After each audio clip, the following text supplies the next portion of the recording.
जय हिंद सभी YouTube family को मेरी तरफ से स्वागत है आपका इस चैनल पर आकृति 9 हिंदी पर। आप इस वीडियो के माध्यम से ग्वालियर फोर्ट को देखेंगे और मैं अपने शब्दों में बताने का प्रयास करूंगी इसके इतिहास के बारे में।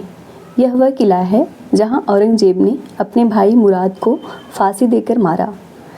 ये औरंगजेब के समय का जेल रहा है। दुनिया का सबसे पुराना टेलीफोन उस ज़माने का आप इस वीडियो में देखेंगे। राजा रानी का मेन बेडरूम जहां बिना लाइट के कूलर चलते थे, वो 500 साल पहले, आज से 500 साल पहले विदाउट लाइट के डीजे डिस्को जैसे सीन देखने को मिलते थे इस किले में। ऐसा जो आप डीजे डिस्को जैसा सीन आप देखे होंगे मुगले आजम फिल्म में मिलता था। लाइट का रिफ्लेक्शन होता रहता था कुछ इस उनकी तमन्ना दिल में रहेगी, शम्माई सी महफिल में रहे। तो इस प्रकार का सीन देखने को उस टाइम पे मिलता था। विदाउट लाइट के भी रिफ्लेक्शन होता था लाइट का। यह किला मध्य प्रदेश के ग्वालियर शहर में है। राजा जो सूरसेन थे और लास्ट में जो राजा हुए वो सिंधिया हुए और बीच में अनेक राजा आए।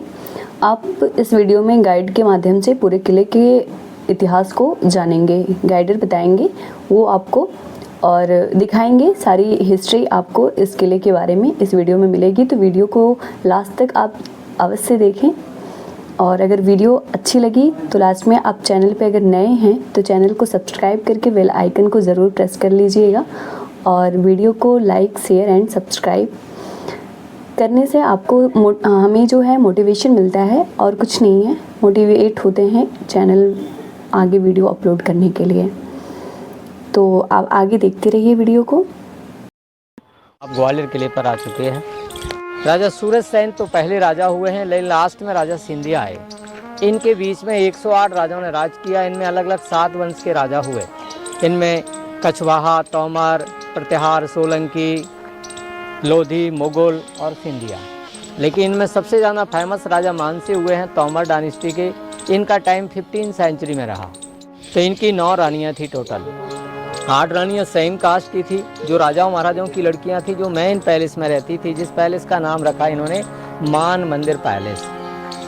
लेकिन 9वीं रानी जो थी उसका महल सिटी में बनाया ग्वालियर गेट पर गुजरी महल के नाम से, वो एक अलग है। 8 रानियाँ इस महल में रहती थी। उनकी पूजा करने के लिए सामने वाली जो बिल्डिंग है ये शिव जी का मंदिर बनाया था। इसमें शिव मंदिर था। इसमें टोटल 82 पिलर हैं, 82 कॉलम हैं। इनकी सपोर्ट लेकर के हॉल बनाया। लेकिन जब जहांगीर का टाइम आया तो जहांगीर ने मंदिर को हटा करके इसको जेल में परिवर्तित कर दिया। जहांगीर के समय की बिल्डिंग जेल रही। इसमें अभी हॉल है। साइड में एक काफ़ी बड़ा स्टेप वेल है जिसमें बारिश के पानी को कलेक्ट करने के लिए बड़ा बनाया था। रेन वाटर हार्वेस्टिंग था। इसमें राजा मानसिंह स्नान करके पूजा पाठ करते थे। लेकिन जब इन कैदियों को रखा था, राजाओं को कैद में रखा था यहाँ, तो इनको आप किले तो बहुत सारे देखे होंगे भारत में। बहुत सारे एक से एक खूबसूरत बड़े और छोटे किले हैं, लेकिन ये किले के ऊपर मानसिंह महल है। ये एक अद्भुत महल है। ऐसा महल पूरे भारत में किसी महल को नहीं माना गया जितना इसको माना गया है। जो बाबर ने बाबरनामा बुक में इसके बारे में वर्णन करते हुए लिखा है कि जैसे स्त्री के ऊपर गले में सोने का हार जो शोभा देता है, एक स्त्री के ऊपर गले में सोने का हार जो शोभा देता है, उसी तरीके से भारत के महलों की श्रृंखलाओं में मानसिंह का महल सोने का हार है। तो ये सारे कलर नेचुरल वेजिटेबल कलर हैं जो फूल पत्ती के द्वारा कांच को मिला करके हाई टेम्परेचर पकाए गए। एक पत्ती के द्वारा बनाया, एक फूल के द्वारा बनाया। इन दोनों कलर को मिलाया गया तो ये 3 जो कलर यूज किए हैं ये सब वेजिटेबल नेचुरल कलर हैं। और यहाँ पर ये जो बीच में छितरी बनी हुई है, यहाँ पर जो है, यहाँ राजाओं को यहाँ पर जब आम सभा लिया करते थे राजा मानसिंह, तो आम पब्लिक ग्राउंड बैठती थी और जो है राजा मानसिंह बालकनी में बैठा करते थे। तो इनका दीवान आम हुआ करता था। देखिए, एक ग्वालियर फोर्ट के 4 गेट थे। इनमें से मेन गेट ग्वालियर गेट है, दूसरा ने जहाँ से अभी आप आते हैं उरवाई गेट, और तीसरा डोड़ापुर गेट, चौथा सिंधिया स्कूल के अंडर में। यानी 4 गेटों में से 2 गेट खुले हुए हैं, 2 गेट बंद हैं। लेकिन ये गेट एलिफेंट गेट के नाम और किला गेट के नाम से जाना जाता है। राजा मानसिंह जब यहाँ पर आते थे हाथी पर बैठ के, तो इसको एलिफेंट गेट कहा जाता है, ये एलिफेंट गेट। देखिए इस महल के अंदर जितने भी रूम्स आप देखेंगे, इसमें हर रूम की अलग अलग स्टोरी, और 3 मंजिल नीचे है।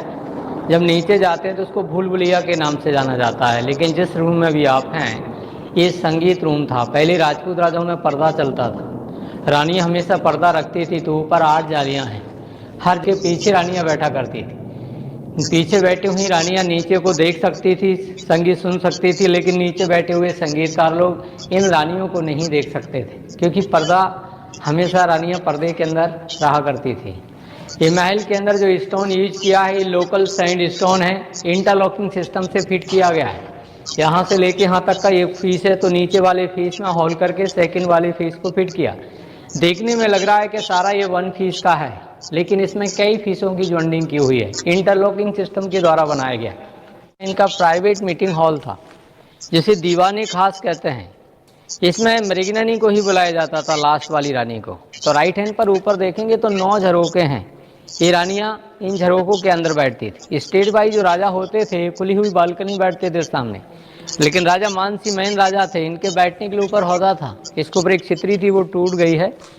बाकी मंत्रीगण नीचे बैठते थे जहां पर हम खड़े हैं, लेकिन जब डिसीजन लेते थे भगवान के सामने रखते थे। ये मंदिर था, इसी मंदिर के नाम से इस पूरे महल का नाम है मान मंदिर महल। इसमें से ऊपर हाथी बने हुए हैं, गणेश के फेस के रूप में है। ये कमल ब्रह्मा जी का संकेत कर रहा है, रुद्राक्ष की माला शिव जी पहनते, शिव जी का सिंबल है। चक्र भगवान विष्णु जी का सिंबल है, तो विष्णु जी का सिंबल है। चारों तरफ से परिक्रमा करने के लिए गैलरी है, जहां से रानियां भगवान की परिक्रमा लगाया करती थी। बीच में यहाँ पर एक सिंहासन होता था, जिस सिंहासन के ऊपर भगवान विष्णु जी की मूर्ति रहती थी। और ये चारों तरफ दीवार में छोटे छोटे हॉल हैं, इनमें सब में रंगीन कांच और डायमंड्स लगे रहते थे। स्टैंडों पर और लैंप रखी जाती थी, और लैंप की रोशनियाँ जब गिलास और डायमंड्स पर पड़ती थी तो लाइट की चमक, लाइट का रिफ्लेक्शन करती थी। ऊपर हुक से इनके द्वारा पर्दे डाले जाते थे। राजा मानसिंह तोमर वंश के राजा थे, तो इनके राज परिवार का जो मोनो था, ये सनफ्लावर का रहता था। फिर इनके 2 कोडवर्ड सिंबल होते थे। राइट में ऊपर देखते हैं तो डांस करते हुए मोर बनी हुई हैं 2। ये आनंद का प्रतीक होता था। जब कोई फेस्टिवल, कोई फंक्शन होता था तो मोर के झंडे को बना करके दिखाते थे। लेकिन जब राज परिवार पर कोई अटैक होता था, जब माहौल गंभीर होता था, तो उस समय देखेंगे लेग हॉर्स का है, बॉडी ड्रैगन की है, हेड एलिफेंट का है, एलिफेंट को कैप्चर कर रहा है।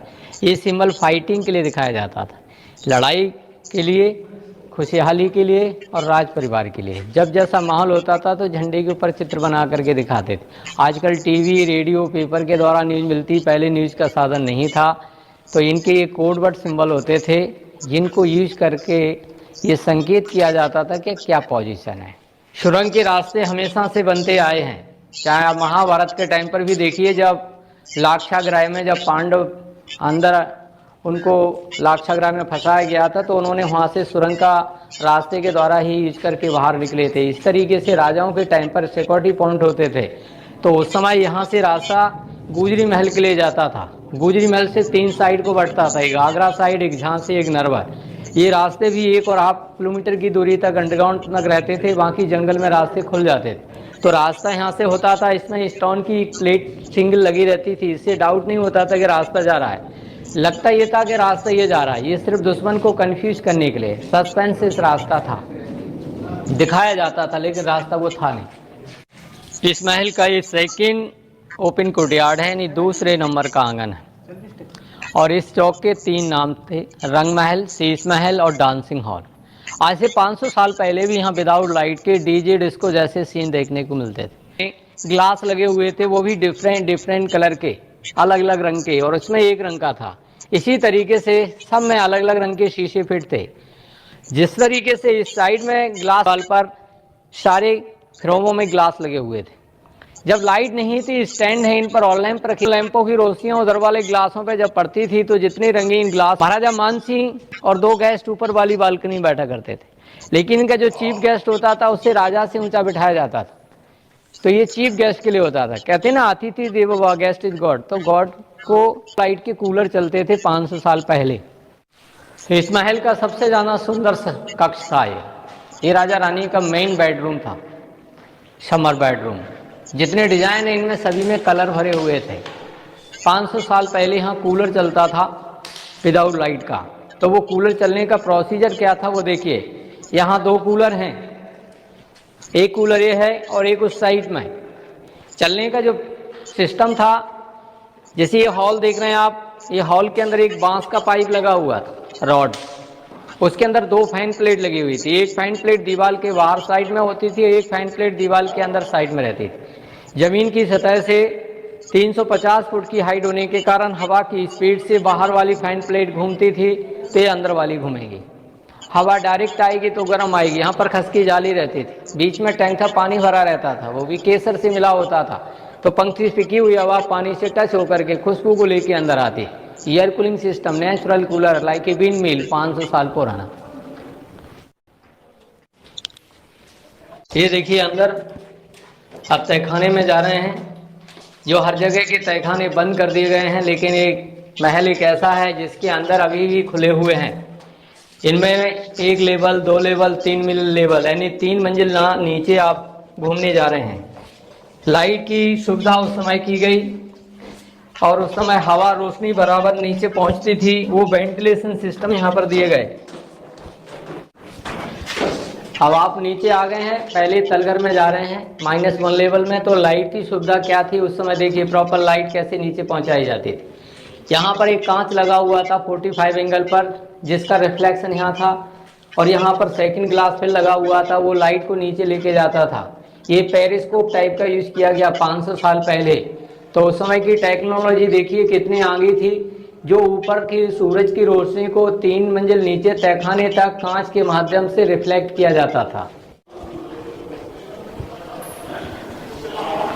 इस महल का अब ये पहला रूम है तलघर का, जो रानियों का झूला घर हुआ करता था। इसमें आज देखेंगे तो 8 गेट हैं और हर गेट पर कुंदे लगे हुए हैं। ये लोहे के 2-2 कुंदे लगे हुए हैं। इनके द्वारा 8 रानियों के लिए 8 झूले डाले जाते थे। इन पिलरों के ऊपर गोल्ड प्लेट से ढका हुआ था। तो कहते हैं कि सोने के खम्भों के साथ साथ रेशम की डोरों के द्वारा डले झूले में रानियां झूला झूलती थी। जब समय चेंज हुआ तो उस समय राजा मानसिंह पर आक्रमण जब किया लोधी ने, और लोधी ने अपने कब्जे में कर लिया है किला। लोधी पर आक्रमण बाबर ने किया तो बाबर ने इसको अपने कब्जे में कर लिया। मुगल टाइम में बाबर के बाद जब और जो मुगल रूलर आए उस समय इस किले को जेल के रूप में यूज किया। तो यहाँ पर औरंगजेब ने अपने भाई मुराद को बंदी बना के रखा था। ये औरंगजेब के समय का जेल रहा है। औरंगजेब ने अपने भाई मुराद को यहाँ फांसी दे के मारा, उसके नाम से इसको फांसी घर कहते हैं। फांसी यहाँ सीधी थी। यहाँ पर एक प्लास्टर भरा हुआ है चूना, और इसी तरीके से इस साइड में सामने है ये फांसी घर है। जबकि मानसिंह जी के समय ये झूला घर था रानियों का। अब इसमें एक विशेष चीज देखेंगे जो आज से 500 साल पहले असंभव लगता है सुनने में, दुनिया का सबसे पुराना टेलीफोन। तो टेलीफोन की स्टार्टिंग ग्राम बेल ने की 200 साल पहले। उससे पहले कोई टेलीफोन का जिक्र नहीं है, लेकिन यहाँ मानसिंह जी के समय 500 साल पहले टेलीफोन था। तो वो टेलीफोन की थी, लेकिन नौवीं रानी का महल शहर में अलग है, ग्वालियर गेट पर गोजरी महल के नाम से। उस महल से इस महल को सुरंग के रास्ते के साथ जोड़ा गया था।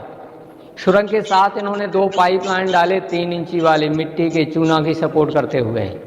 आवश्यकता पड़ने पर एक पाइप से बोलते थे, आवाज़ उस महल में पहुंच जाती थी, और वहां से बोलते थे तो आवाज़ इस महल में आती थी। तो यहाँ पर ये 2 पाइप हैं, एक पाइप से बोलने का और एक से सुनने का। ये इंटरकॉम सिस्टम 500 साल पुराना पाइप के द्वारा होता था। ये महल का दूसरा तलघर है -2।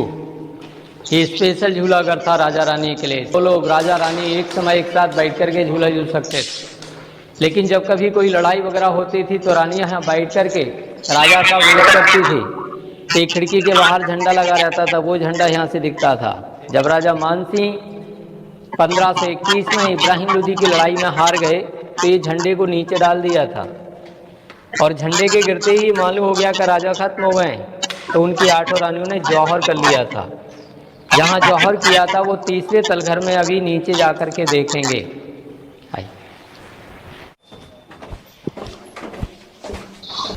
ये छोटा सा जो टैंक है इतना नहीं था। मानसी जी के समय इसका टैंक का एरिया 12 बाई 8 फुट का था, जिसमें केसर से मिले हुए पानी में रानी स्नान करती थी। रानियों के नहाने के लिए यूज किया जाता था स्विमिंग पूल। जब राजा की लड़ाई हुई तो पानी को निकाल करके चंदन की लकड़ में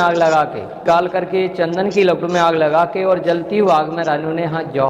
ये किला कई भागों में बटा हुआ है, जिसमें डिपार्टमेंट आर्कियोलॉजिकल, स्टेट आर्कियोलॉजिकल का एरिया यह है। जब भी फर्स्ट में देख के आए वो सेंटर आर्कियोलॉजिकल का एरिया था।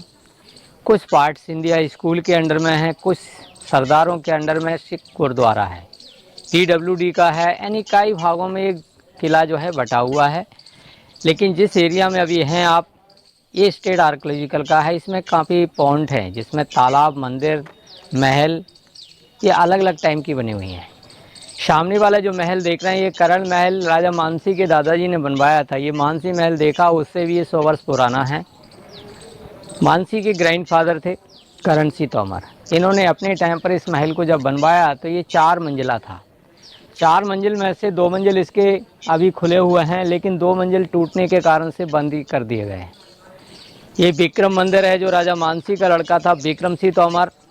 इन्होंने अपने समय में यहाँ पर शिव जी का मंदिर बनवाया। लेकिन औरंगजेब के टाइम पर जब मंदिर था, औरंगजेब के समय आदेश किए थे मंदिरों में से मूर्तियों को तोड़ने के, तो इसमें अंदर से मूर्ति को निकाल के और हवन कुंड की जगह छिपा दिया था। वो छिपी रही शिवलिंग, काफ़ी समय बाद ये शिवलिंग मिली हैं। तो यहाँ पर 500 साल पुराना शिवलिंग देखेंगे आप। हाँ, तो ये मंदिर पहले अंदर था, शिवलिंग अंदर हुआ करती थी और वहाँ से शिवलिंग को निकाल के यहाँ छिपा दी थी। छिपी हुई शिवलिंग मिली हैं तो ये बाहर रखी हैं। ये कॉपर प्लेटिंग, नेत्र वगैरह जस्ट न्यू है। शिवलिंग 500 साल पहले की हैं। देखिए, जब आप बाई कार जब पीछे जाएंगे गुरुद्वारे साइड में तो 2 मंदिर देखेंगे। इन दोनों मंदिरों का नाम सास बहु मंदिर के नाम से है। नाम बड़ा फेमस है, जो यहाँ से दिखाई दे रहे हैं। आप उधर को थोड़ा कैमरा घुमाएंगे तो 2 मंदिर दिखाई दे रहे हैं सामने एकदम स्ट्रेट। एक बड़ा वाला है जो सास के नाम से, छोटा वाला बहू के नाम से है। ये 11वीं शताब्दी के हैं। राजा महिपाल नाम के राजा थे, उनकी माँ भगवान विष्णु जी की पूजा करती थी। विष्णु भगवान को सहस्त्रबाहु कहते हैं, 1000 भुजाओं वाले, तो मंदिर का नाम सहस्त्रबाहु मंदिर था। जब राजा महिपाल की शादी हुई तो उनकी जो वाइफ थी वो शिव जी की पूजा करती थी, तो उनके लिए एक मंदिर और बनवाया। मंदिर 2 हुए, एक में बैठ के सास पूजा करती थी, एक में बहू पूजा करती थी। इसलिए पब्लिक ने शॉर्टकट नाम कर दिया सास बहू का मंदिर। वैसे रियली नाम सहस्त्रबाहु मंदिर था। वहाँ से लेके यहाँ तक इसमें 40 रूम बने हुए हैं। जहांगीर का जब शासन था, जहांगीर ने जब 52 राजा कैद किए थे, जो पहले कहानी आपको मिली वो 80 खम्भे के अंदर, तो यहाँ पर जहांगीर के सिर्फ सोल्जर्स रहते थे। इन सोल्जर्सों की ड्यूटी रहती थी किले की बाउंड्री वॉल पर। जहांगीर के सोल्जर्सों की जो ड्यूटियाँ आउट बाउंड्री वॉल पर रहती थी, उन सोल्जर्सों के रहने के लिए कमरे हुआ करते थे, और जिन कमरों में जो सैनिक रहते थे उनके नहाने के लिए ये स्विमिंग पूल था। तो सोल्जर्सों के नहाने के लिए swimming pool, rain water harvesting, पूरे ग्राउंड का पानी स्टोर होता था यहाँ, जो काफ़ी समय तक बारिश से बारिश तक ये पानी रुक सके, इसलिए इसको यहाँ पर बड़ा बनाया था। अब आज के समय इसके नीचे का प्लास्टर क्रैक हो गया है, तो पानी जैसा बारिश में होती है और धीरे धीरे निकल जाता है। ये लेफ्ट में छोटा सा रूम बना हुआ देख रहे हैं, ये चेंजिंग रूम है, कपड़े वगैरह चेंज करने के लिए। ये देखिए शाहजहां महल है, इसमें 80% मुगल डिजाइन है, आगरा फतेहपुर सिकरी स्टाइल का बना हुआ है। ये शाहजहां के रुकने के लिए बनवाया था स्टेट बाई राजा ने। शाहजहां रुके तो नाम शाहजहां का नाम रख दिया, जबकि यहाँ के छोटे छोटे सूबेदार हुआ करते थे, इन बिल्डिंगों को यही यूज करते थे। यहाँ से देखिए गुजरी महल,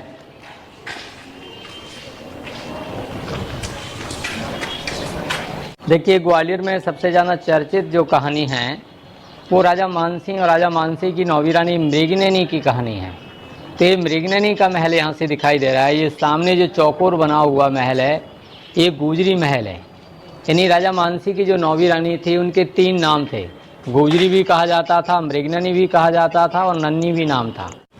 एक बार जब राजा शिकार खेलने निकले तो उन्होंने जंगल में एक यंग खूबसूरत लड़की को भैंस से लड़ते देखा, और वो सीन देखा जब वो लड़की लड़ते हुए अपनी ताकत से भैंसे को हरा देती है।